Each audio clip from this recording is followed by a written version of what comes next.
सुप्रभात बच्चों। प्रस्तुत है आज दिनांक 15/10/2020 का कार्यपत्रक। यह कार्यपत्रक हमारी पाठ्यपुस्तक बसंत भाग 1 के बचपन नामक पाठ पर आधारित है, जिसमें लेखिका कृष्णा सोबती जी ने अपने बचपन के कुछ संस्मरण हमारे साथ साझा किए हैं। तो आइए पढ़ते हैं आज का कार्यपत्रक। बच्चों, पिछले कार्यपत्रक में हमने जाना कि लेखिका कृष्णा सोबती जी ने स्कैंडल पॉइंट के ठीक सामने की दुकानों के विषय में बताया था, जिसमें उनकी यादें जुड़ी हुई थी। आइए अब पढ़ते हैं आगे। जैसे डॉक्टर साहब ने पूरा आश्वासन दिया था, लेकिन चश्मा तो अब तक नहीं उतरा। नंबर बस कम ही होता रहा। मैं अपने आप इसकी जिम्मेदार हूँ। जब आप दिन की रोशनी को छोड़कर रात में टेबल लैंप के सामने काम करेंगे तो इसके अलावा और क्या होगा। हाँ, जब पहली बार मैंने चश्मा लगाया तो मेरे एक चचेरे भाई ने मुझे छेड़ा, कहा, देखो देखो कैसी लग रही है। आँख पर चश्मा लगाया ताकि सूझे दूर की। देखो देखो कैसी लग रही है। आँख पर चश्मा लगाया ताकि सूझे दूर की। यह नहीं लड़की को मालूम, सूरत बनी लंगूर की। तो देखते हैं ये क्या कहा है। कई बार जो है ना चचेरे भाई के अपने भाई बहन भी आपस में इस तरह के हंसी मजाक जो है करते हैं, और यहाँ पर लेखिका को भी उसके भाई ने इस तरह की हंसी मजाक में बोला कि देखो देखो कैसी लग रही है। आँख पर चश्मा लगाया ताकि सूझे दूर की। यह नहीं लड़की को मालूम कि सूरत बनी लंगूर की। तो मैं खींची तो जो लेखिका थी उनको थोड़ा गुस्सा आया। वो चिड़ी थोड़ा कि मुझ पर यह क्यों दोहराया जा रहा है, पर शेर बुरा ना लगा। वह चाय पीकर चले गए तो मैं अपने कमरे में जाकर आईने के सामने खड़ी हो गई। कई बार अपने को देखा, ऐनक उतारी, फिर पहनी, फिर उतारी, देखती रही। सूरत बनी लंगूर की। नहीं नहीं, हाँ, मैंने अपने छोटे भाई को टोपा उठाकर सिर पर रखा। कुछ अजीब लगा, अच्छा भी, मजाकिया भी। तब की बात है, अब तो चेहरे के साथ घुल मिल गया है। चश्मा कभी उतरा हुआ होता है तो चेहरा खाली खाली लगता है। याद आ गया है वह टोपा, काली फ्रेम का चश्मा और लंगूर की सूरत। इन दिनों शिमला में मैं सिर पर टोपी लगाना पसंद करती हूँ।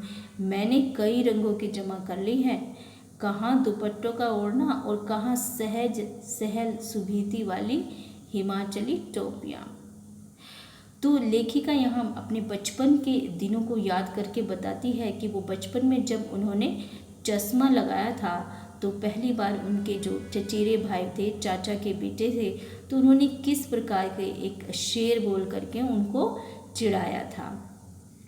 तो लेखिका उस शेर को सुन करके अपने आप को कई बार शीशे में देखती थी, आईने में देखती थी कि क्या वास्तव में वो ऐसी ही लगती है, एक लंगूर के जैसी ही लगती है। तो उन्होंने अपने सिर पर टोपी रखी। टोपी को देख कर के उन्होंने अपने आप को कल्पना करी कि क्या वह लगती है ऐसी, और अपने आप को समझाया कि हाँ लगती है, नहीं लगती है। इस तरह से कई बार वो अपने आप से ही बातें करते हुए अपने आप को समझाती रही। तो बच्चों, हमने आज का ये गद्यांश पढ़ा। अब इस पर आधारित प्रश्नों के उत्तर ढूंढते हैं। आइए, तो पहला प्रश्न है कि चश्मा लगाने पर उनके चचेरे भाई उन्हें कहकर क्या चिढ़ाते थे। तो पहला प्रश्न देखते हैं इसमें कि क्या चिढ़ाते थे। अभी हमने पढ़ा तो वो एक बहुत ही सुंदर सा शेर था जो सुनकर अच्छा लगता था। तो वो शेर था कि लेखिका के भाई चश्मा लगाने पर उन्हें छेड़ते थे कि आँख पर चश्मा लगाया ताकि सूझे दूर की। आँख पर चश्मा लगाया ताकि सूझे दूर की। यह नहीं लड़की को मालूम, सूरत बनी लंगूर की। तो यह शेर कह करके वो लेखिका के भाई उनको चिढ़ाते थे। तो आगे बढ़ते हैं और देखते हैं आज का दूसरा प्रश्न। तो बच्चों दूसरा प्रश्न है, अगर तुम्हें अपने लिए एक चश्मा बनाने को कहा जाए तो आप कैसा चश्मा बनाओगे तथा दिए गए स्थान पर अपनी कल्पना से चश्मे का डिज़ाइन बनाओ। तो आप कैसा चश्मा बनाओगे, यहाँ पर आपको लिखना होगा कि कैसा चश्मा बनाओगे। आप धूप में पहनने वाला चश्मा बनाओगे या नज़र का चश्मा बनाओगे, ठीक है। किस तरह का आप चश्मा बनाना पसंद करोगे, तो यहाँ पर आप लिख सकते हैं। और फिर यहाँ पर आपको लिखना है और यहाँ पर बनाना है आपको चश्मे का डिज़ाइन।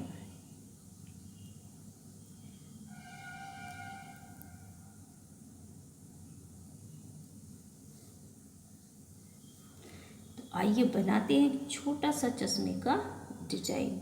जैसे बनाते हैं एक छोटा सा डिजाइन।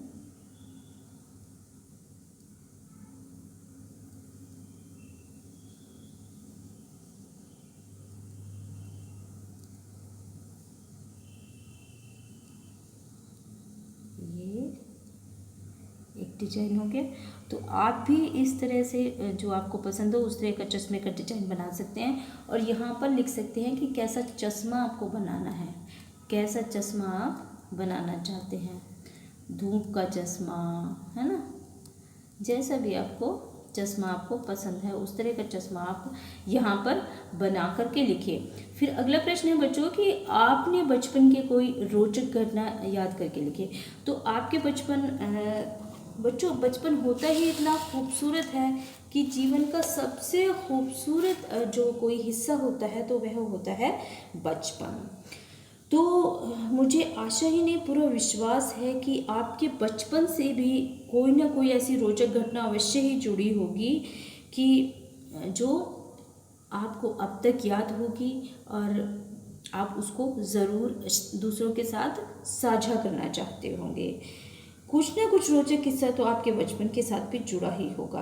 तो उठाइए पेन और लिखना शुरू कर दीजिए अपने यादगार लम्हे को और साझा कीजिए उसको अपने मित्रों के साथ। तो यहाँ पर आपको अपनी वो रोचक बात लिखनी है और अपने मित्रों के साथ साझा करनी है।